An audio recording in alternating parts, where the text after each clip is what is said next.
right, hi 6th grade, let's make some French toast.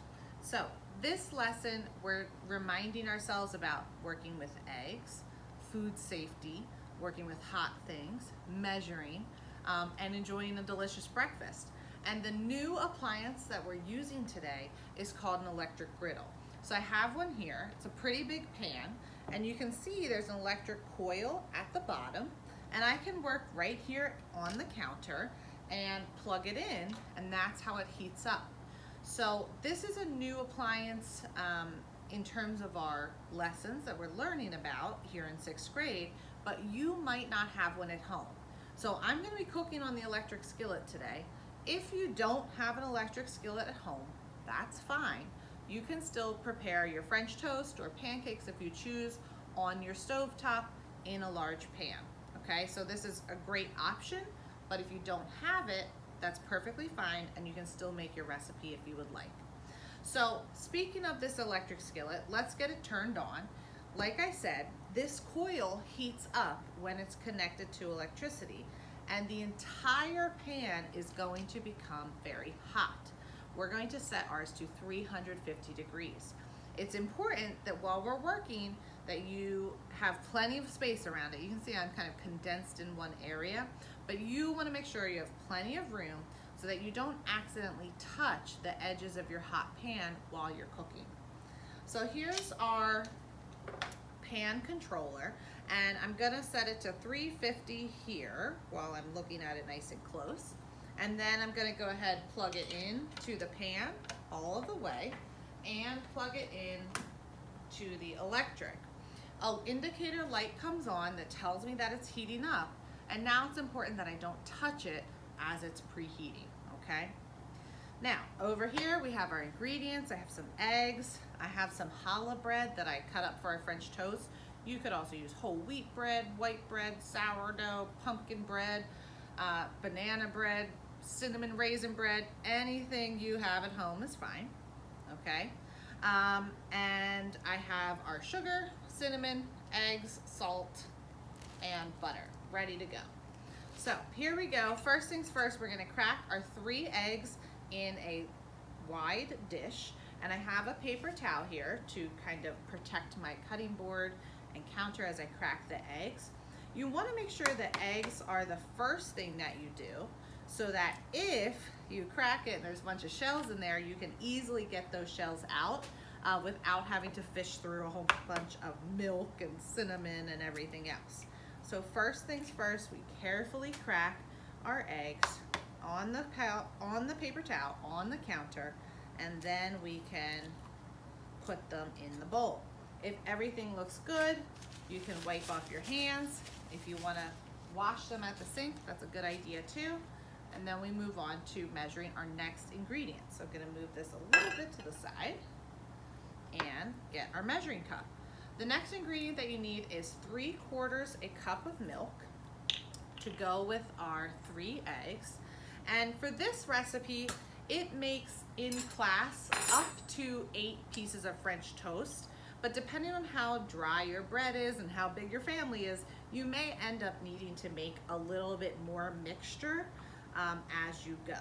So I'm gonna fill it to 3/4, but remember, we have to get down and check it at eye level. So that's right at 3/4. And I can pour my milk in our bowl and put this measuring cup aside. Okay. I'm gonna add 2 teaspoons of sugar. Not a lot, just enough to give it a little bit of sweetness. And this is nice too if you don't want to add any syrup. You know, your French toast will have a little bit of sweetness, and you could just serve it with some nice fresh fruit or even some whipped cream. So I have 2 teaspoons of sugar, and I'm going to add a 1/2 teaspoon of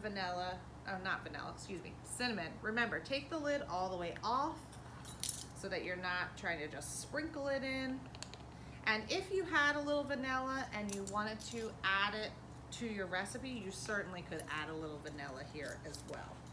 I can really feel my pan getting hot, so we're almost ready to make our French toast. I have my eggs, milk, cinnamon, sugar, a pinch of salt, Helps to actually make it sweeter even though it's salt. And we'll whisk this together. You just want to be careful that you're not getting, you know, eggy, milky mix all over your kitchen. So carefully kind of use the end of your whisk to break up the yolks, and then keep mixing till it's all combined. There's definitely going to be some chunky cinnamon because it's hydrophobic. It doesn't really absorb into the milk very evenly, and that's totally normal and totally fine. So we want to just make sure that this is nice and whisked up. All right, that's looking pretty good. I can move this whisk to the sink, and we're pretty much ready to get started. I have my 3 pieces of bread here.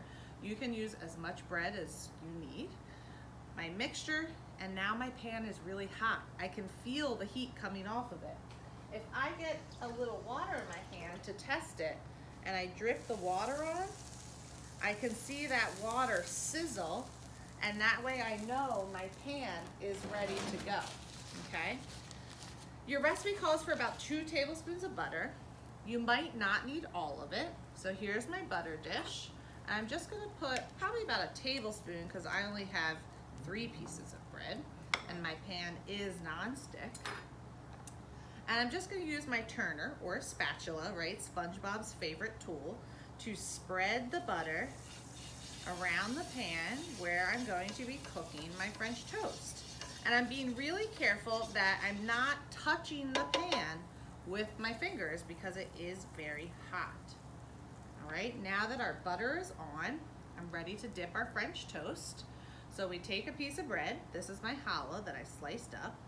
You dip it, you flip it, you drip it, right? Get all the extra eggs off, and then carefully place it on your pan without touching the pan itself, right? You don't want your fingers to touch the pan. So it's a dip, a flip, a drip, and yes, I'm getting very eggy. I'm just making sure that only one hand is getting eggy, and I'll wash it in a minute.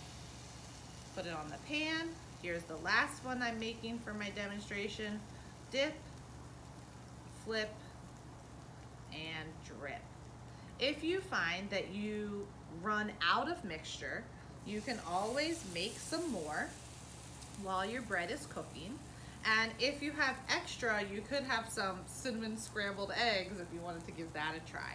So I'm gonna put these bowls in the sink, and I'm gonna wash my hands because remember, my hand is very eggy right now. I wanna wash my hand while our French toast is cooking on the front side.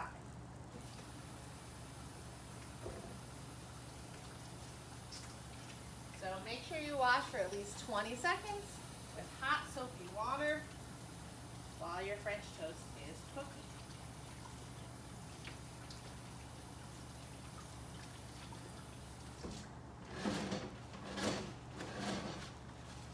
Okay, so our French toast is going to take 2 to 3 minutes on each side. We don't want to rush it. We want our French toast to be all the way cooked through and not burnt on the outside. So that's why it's important. Our temperature is only at about 350 on this electric skillet. At home, you may only be on, medium or a little bit more than medium because you don't want to burn the outside while the inside isn't cooked or isn't done yet. So we leave this for about 2 to 3 minutes and kind of clear off our area, make sure we have everything nice and organized. I have a plate, a fork and a knife, my turner, and for when we're ready to serve, I have some syrup. Or again, I said you could serve it with some fresh fruit, maybe a little powdered sugar, a little whipped cream, make it nice and fancy. So the reason that we will know these are done is because we're going to have to look at them, right? So time-wise, we know it's about 2 to 3 minutes, but sight-wise, when you're doing a lot of cooking, you have to get used to looking at and kind of getting a feel for when your dishes are done. So for this one, I'm gonna just use my turner, sneak it under the piece of bread, and look underneath. If it's starting to get golden brown, then it's probably getting close to being done. I will say, if you have very thick bread, right? This is challah. I sliced it, but it's sliced pretty thin. If you slice extra thick French toast, you may find that you cook it mostly on the pan, but then you might even put it in the oven for a few minutes to finish cooking through. And that's something that you could talk about with your parents if you feel like your extra thick French toast needs a little more time to cook. But these are getting pretty nice and golden brown because my pan was preheated and it's been about 2 minutes. So to flip them, I'm just going to put my turner underneath and then flip it over. Nothing fancy, no like in the air flips. They do not end well, not a very safe choice either. So we're just going to put our turner under, make sure we have it at a good spot, and flip it over. Now, in class, sometimes I see people take their turner and squish down the French toast. You do not need to squish it. We want it to be light and fluffy on the inside. If you squish it down, then you're going to have a flat pancake of a French toast, and that's not really what we're looking for. So now that we flipped it over, we'll let it continue to cook on the other side until it becomes golden brown. Now, this is French toast, and we're working on the electric skillet. At home, you could make French toast, or you could make a similar recipe, where you're cooking on a pan or on an electric skillet. So if you chose to make pancakes, that would be a perfectly fine substitution. And that's a great way to go if you have milk and egg allergies. If you have milk allergies, you can certainly replace the regular milk in French toast with, say, almond milk or soy milk. But if you have egg allergies, it's hard to replace eggs in French toast because that mixture we dip the bread in is really a custard type mixture, and eggs are part of it. So if you're allergic to eggs, I would suggest you make eggless pancakes instead.